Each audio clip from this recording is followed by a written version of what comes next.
जहांदाद एक ज़ोरदार थप्पड़ गुलाम के मुंह पे लगाता है और उसे कहता है कि मैंने तुम्हें मना भी किया था कि इस लड़की को यहाँ पे मत रखना, लेकिन तुम फिर भी इसको यहाँ पे ले आए हो।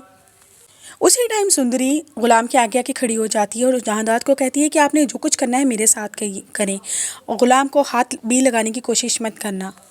वो कहती है कि सिर्फ गुलाम ने मेरी मदद की है, इसके अलावा और तो कुछ भी नहीं किया। जहांदाद को इतना गुस्सा आता है, वो अपने इतने पागलपन पे सुंदरी के बालों को पकड़ लेता है और वो गुस्से से कहता है कि तुम कौन होती है बीच में बोलने वाली। वो कहता है कि शुक्र करो कि मैं तुम्हें अभी कुछ भी नहीं कह रहा, वरना आशिक अली की बेटी हो और मैं तुम्हें अभी तक ज़िंदा ना गाड़ दूँ। आगे से गुलाम फ़ौरन छुड़वाता है और कहता है कि दादी प्लीज़ इसे छोड़ दे, इसका इस दुनिया में अब कोई भी नहीं है। गुलाम साफ कह देता है कि मैं सुंदरी को बेहद पसंद करता हूँ, अगर आप इजाज़त देते हैं तो हम दोनों यहाँ से कहीं दूर भी चले जाएंगे। और हाँ, एक बात और आपको बता दूँ, बादशाह जिस लड़की को पसंद करता है वो कोई और नहीं, ये लड़की सुंदरी ही है।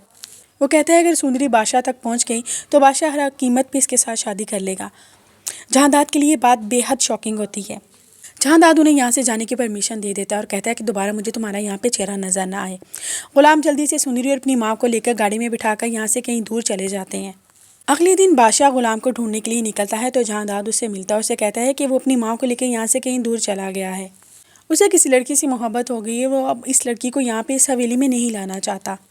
बादशाह जहांदाद की बात सुन के हैरान हो जाता है। वो कहता है अगर कोई ऐसी बात होती तो गुलाम मुझे लाजमी बता कर जाता, ऐसे चोरों की तरह लाजो माँ के साथ निकल तो नहीं जाता ना। वो आगे से कहता है कि गुलाम जहाँ कहीं भी होगा मैं इसे ढूंढूंगा। वो जल्दी से गुलाम की सारी इन्फॉर्मेशन निकलवाता है, उसका नंबर ट्रेस करवाता है, वो गुलाम की लोकेशन भी निकलवा लेता है। दूसरी तरफ गुलाम माँ और अपनी माँ को और सुंदरी को कहता है कि बादशाह यहाँ पे किसी भी टाइम पहुँच सकता है, बेहतर है कि हम दोनों निकाह कर लें और मैं जल्दी से ये शहर छोड़कर तुम दोनों को यहाँ से लेके चला जाऊँ। गुलाम जल्दी से निकाह खां को बुला के लेकर आता है। अभी निकाह खां दोनों का निकाह पढ़ाने ही लगता है कि दरवाजे पे अचानक से दस्तक होना शुरू हो जाती है। वो जैसे दरवाज़ा खोलते हैं कि सामने से बादशाह आ रहा होता है। सुंदरी और गुलाम की तो जान पे बन जाती है। वो गुलाम के करीब आता है और गुलाम को एक ज़ोरदार थप्पड़ लगाता है। ये सब सुंदरी देख रही होती है, वो खौफज़दा हो जाती है।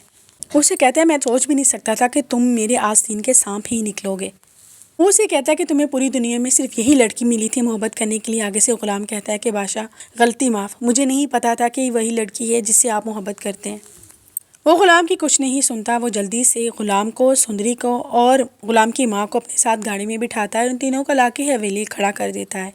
वो गुलाम को कैद करवा देता है और सुंदरी से कहता है कि मैं बहुत जल्द तुमसे निकाह करने वाला हूँ। दूसरी तरफ ये राज भी सामने आ जाएगा कि सुंदरी खुर्शीद की ही बेटी है।